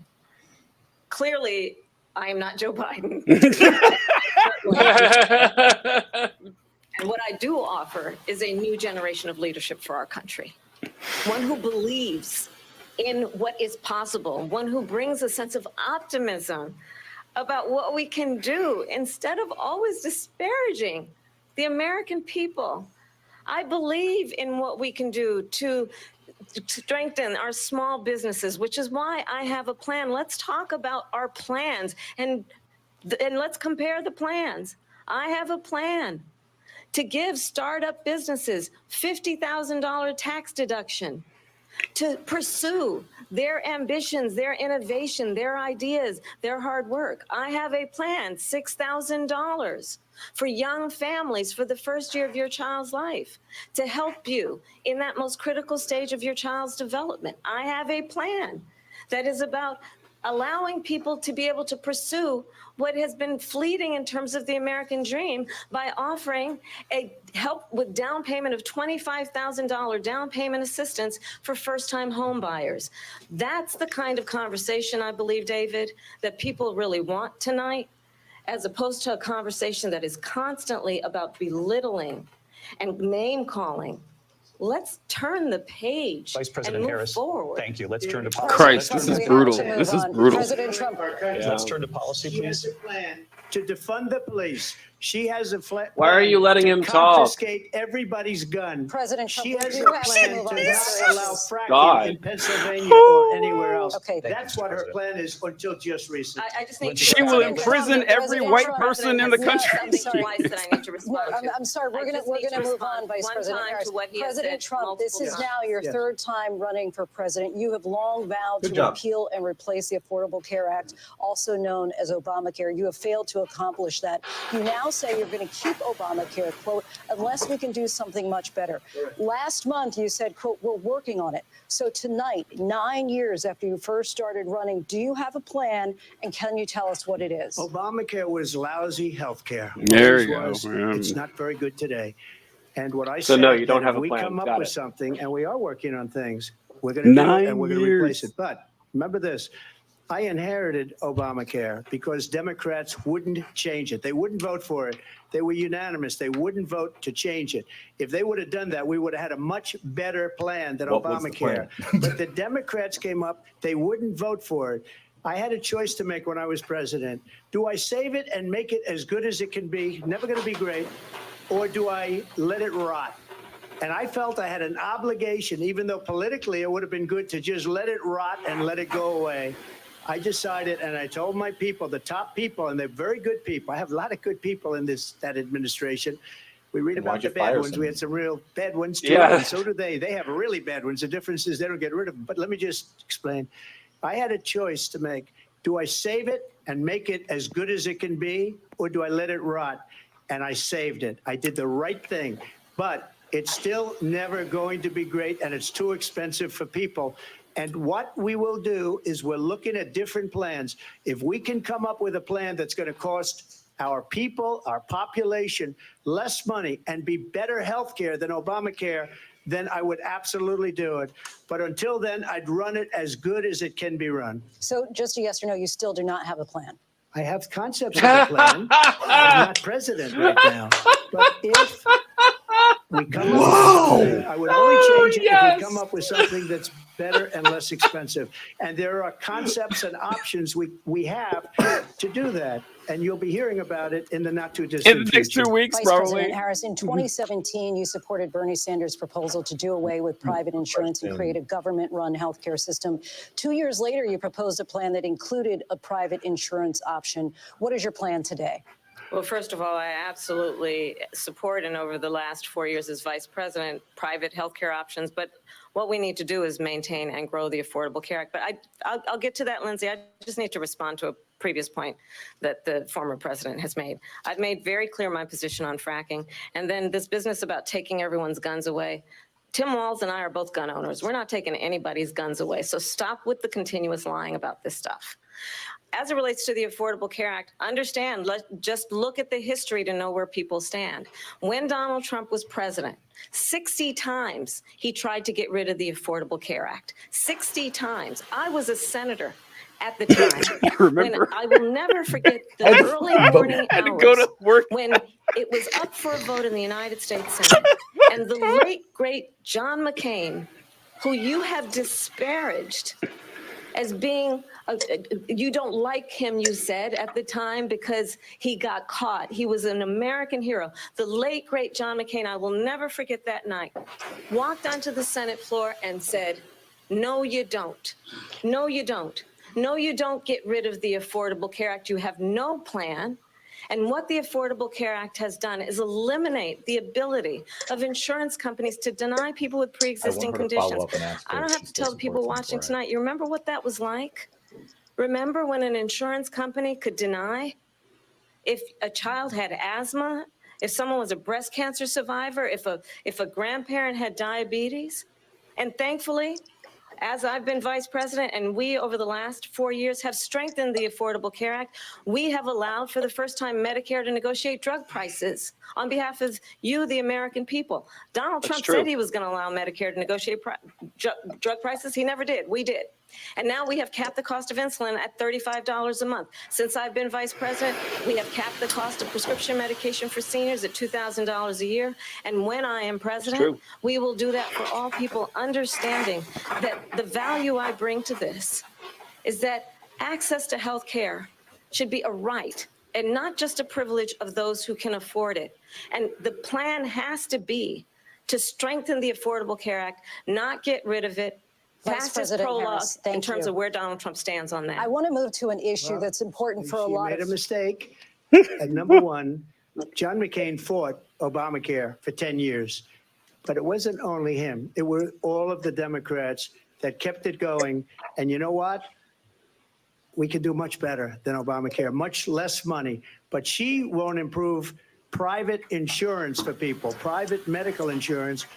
That's another thing she doesn't want to get. People are paying privately for insurance that have worked hard and made money, and they want to have private. She wants everybody to be on government insurance where you wait 6 months for an operation that you need immediately. President Trump, thank you. We love our private insurance companies, don't we, folks? We love Americans, in particular younger voters, and that's climate change. President Trump, with regard to the environment, you say that we have to have clean air and clean water. Vice President Harris, you call climate change an existential threat. The question to you both tonight is, what would you do to fight climate change? And Vice President Harris, we'll start with you. 1 minute for you each. Well, the former president had said that climate change is a hoax. And a Chinese what we hoax. know is that it is very real. You ask anyone who lives in a state who has experienced these extreme weather occurrences, who now is either being denied home insurance or it's being jacked up. You ask anybody who has been the victim of what that means in terms of losing their home, having nowhere to go. We know that we can actually deal with this issue. The young people of America care deeply about this issue. And I am proud that as vice president over the last 4 years, we have invested $1 trillion in a clean energy economy, while we have also increased domestic gas production to historic levels. We have created over 800,000 new manufacturing jobs while I have been vice president. We have invested in clean energy to the point that we are opening up factories around the world. Donald Trump said he was going to create manufacturing jobs. He lost manufacturing jobs. And I'm also proud to have the endorsement of the United Auto Workers and Sean Fain, who also know that part of building a clean energy economy includes investing in American-made products, American automobiles. It includes growing what we can do around American manufacturing and opening up auto plants, not closing them like happened under Donald Trump. Vice President Harris, thank you. That didn't happen under Donald Trump. Let me just tell you, they lost 10,000 manufacturing jobs this last month. It's going, they're all leaving. They're building big auto plants in Mexico, in many cases owned by China. They're building these massive plants, and they think they're going to sell their cars into the United States because of these people. What they have given to China is unbelievable. But we're not going to let that. We'll put tariffs on those cars so they can't come into our country, because they will kill the United Auto Workers and any auto worker, whether it's in Detroit or South Carolina or any other place. What they've done to business and manufacturing in this country is horrible. We have nothing because they refuse. You know, Biden doesn't go after people because supposedly China paid him millions of dollars. He's afraid to do it. Between him and his son, they get all this money from Ukraine. He just can't fucking answer a question. This is a fucking massacre, man. This is embarrassing. Why is he so loyal to this one, that one, Ukraine, China? Why is he? Why did he get $3.5 million from the mayor of Moscow's wife? Why did he get? Why did she pay him $3.5 million? This is a crooked administration, and they're selling our country down the tubes. President Trump, thank you. Thank you. We'll be right back with closing statements from both of our candidates. An historic night, this ABC News presidential debate from Philadelphia. Back in a moment. If, like, you were at Thanksgiving and you had an uncle or grandparent talking like word for word what Trump was saying, you would take away their car keys. You're like, you are not driving home tonight. I'm sorry. Like, we can't allow this. Like, this is a fucking massacre, man. I was just like, I'm kind of surprised it's this bad. I knew it would be bad. I didn't think it'd be this bad. Wow, my God. Yeah. I thought. Go ahead, Nick. No, go ahead. I was gonna say, I think Trump is performing about as well as I expected him to.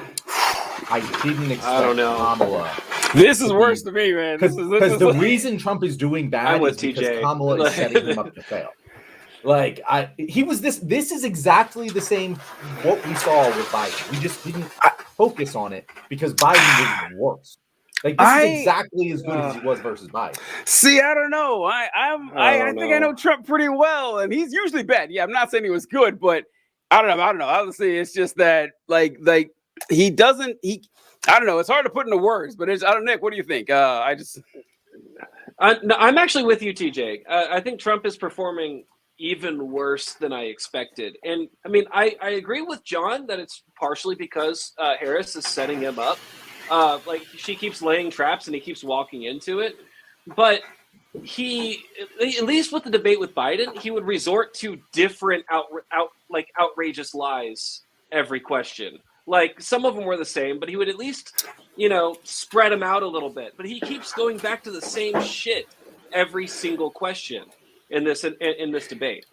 You know what it is? You know what it is, John? I think what it is that every third answer he attacks Joe Biden. I think that just kind of like a man not in the same state as this debate right now. And so I think that's kind of because I didn't expect him to keep doing that. I knew he would throw out the this is unconstitutional or this is undemocratic where they got rid of Biden. I knew he had one of those in there. He's mentioned Biden like half a dozen times this debate. It's really unsettling. Like, he's probably it's going to do Biden more than Harris. Yeah. It's yikes. My God. Mm. Yeah, I'm very happy with how this is going. I think that I'm now just like, what are the polls going to do? I can't wait to see. Well, I can't wait to see who wins the debate polls. I love those. Also, I can't wait to get on TikTok immediately after this and fucking brag to all the libs who said it's impossible to beat Trump in a debate. He lies all the time, and you can't beat a man like that. I can't wait to shit on those folks. That's all I heard for a month after people were trying to prop up Biden like he did a good job. So that, and I can't wait to see the actual polls on the audience scores in this debate. It's going to be 70-30. It's going to be really bad, must man. Be rough. It's going to be. The thing about Ukraine was actually one of the weirdest parts to me because that was an unforced error. That was Donald Trump thinking about his words and just refusing to say, I want Ukraine to win the war. Like, it's a softball question. Right. Bro. Like, you can lie about it. You can just fucking lie. He lies about a lot of things. He specifically chose to not lie about that.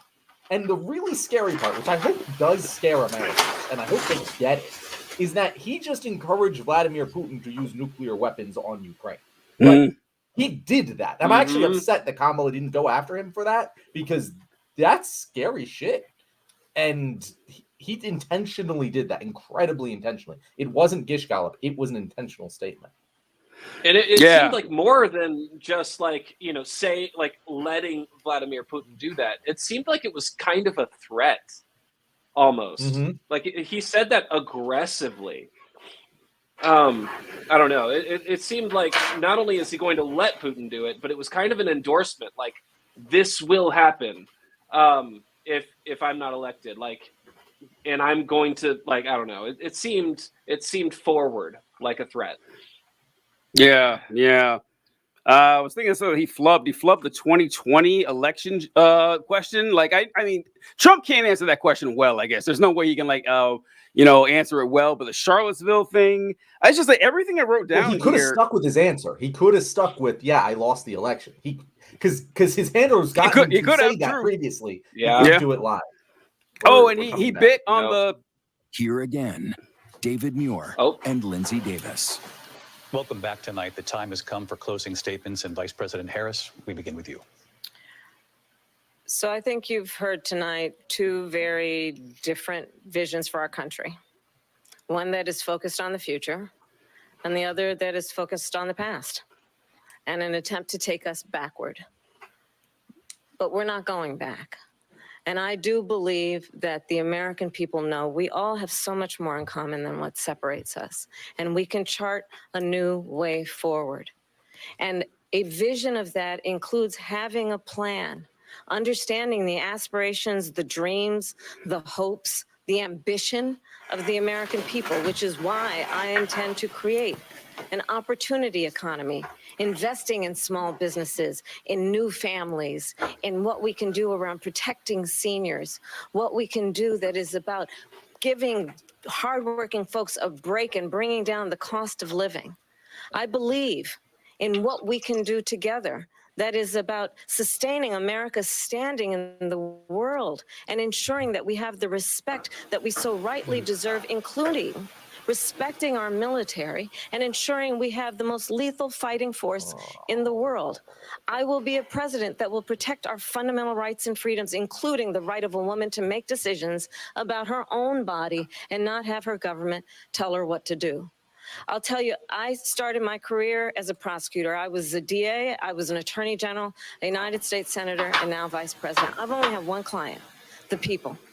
And I'll tell you, as a prosecutor, I never asked a victim or a witness, are you a Republican or a Democrat? The only thing I ever asked them, are you okay? And that's the kind of president we need right now. Someone who cares about you and is not putting themselves first. I intend to be a president for all Americans and focus on what we can do over the next 10 and 20 years to build back up our country by investing right now in you, the American people. Vice President Harris, thank you. President Trump? So she just started by saying she's going to do this, she's going to do that, she's going to do all these wonderful things. Why hasn't she done it? She's been there for 3.5 years. They've had 3.5 years to fix the border.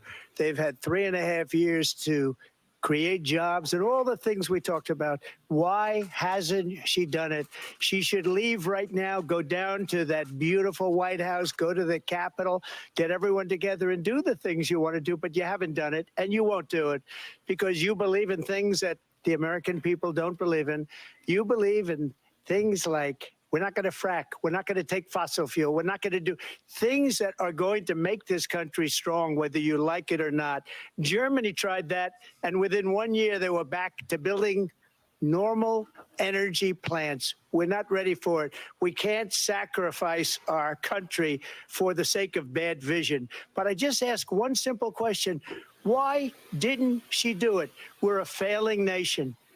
We're a nation that's in serious decline. We're being laughed at all over the world. All over the world, they're laughed. I know the leaders very well. They're coming to see me. They call me. We're laughed at all over the world. They don't understand what happened to us as a nation. We're not a leader. We don't have any idea what's going on. We have wars going on in the Middle East. We have wars going on with Russia and Ukraine. We're going to end up in a third world war, and it'll be a war like no other because of nuclear weapons, the power of weaponry. I rebuilt our entire military. She gave a lot of it away to the Taliban. She gave it to Afghanistan. What these people have done to our country, and maybe toughest of all, is allowing millions of people to come into our country. Many of them are criminals, and they're destroying our country. The worst president, the worst vice president in the history of our country. President Trump, thank you. And that is our ABC News presidential debate from here in Philadelphia at the National Constitution Center. I'm Lindsay Davis. And I'm David Muir. Thank you for watching here in the U.S. and all over the world, and from all of us here at ABC News. Good night.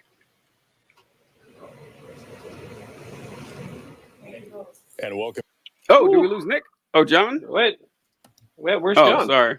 Oh, I almost removed John on accident. I meant to remove the stream. I removed John. Oh,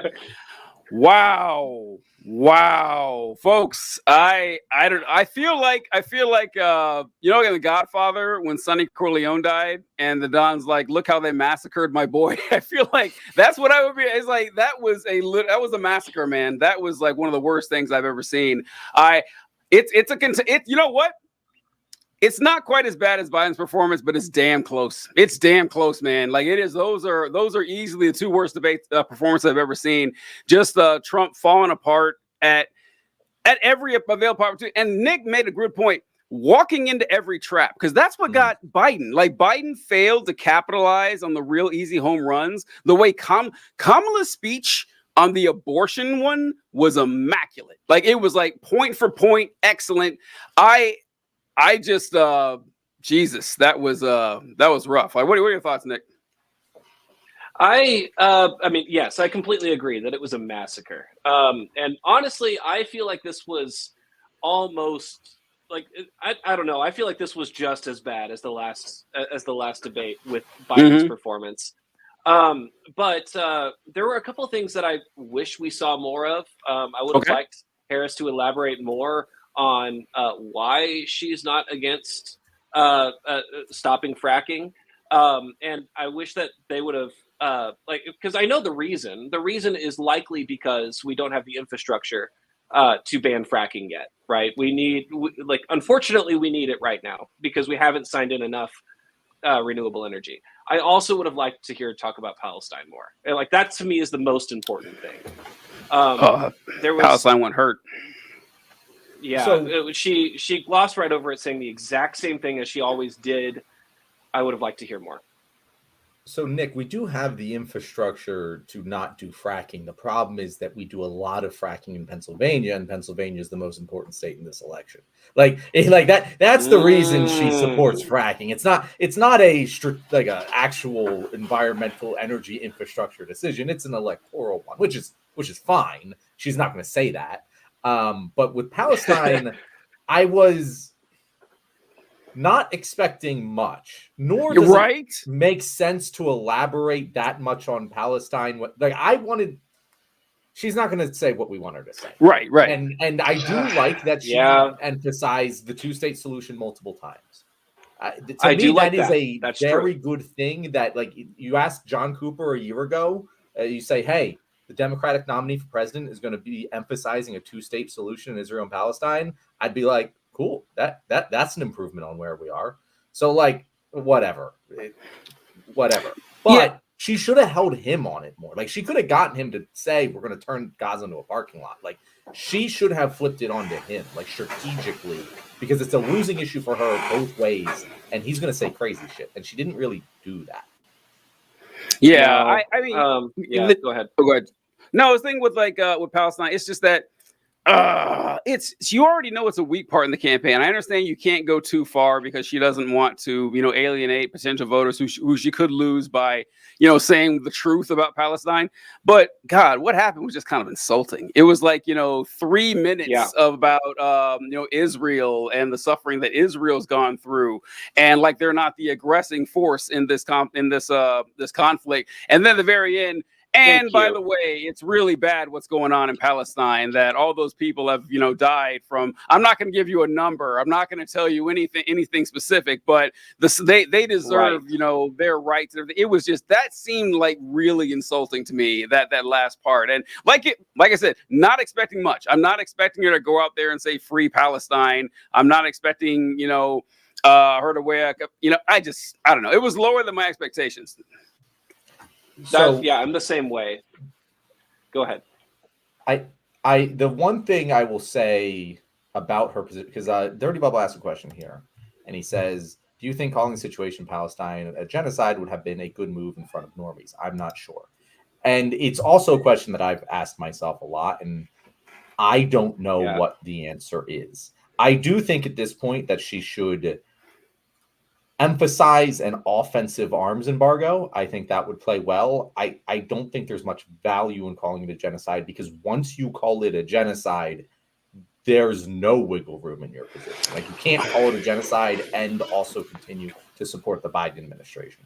Right. That being said, I do think that if you notice what she does with healthcare is she says, I'm going to support what has been, and I want to make healthcare a right for every American. Now, those two statements are not valid with each other. They can't both be true.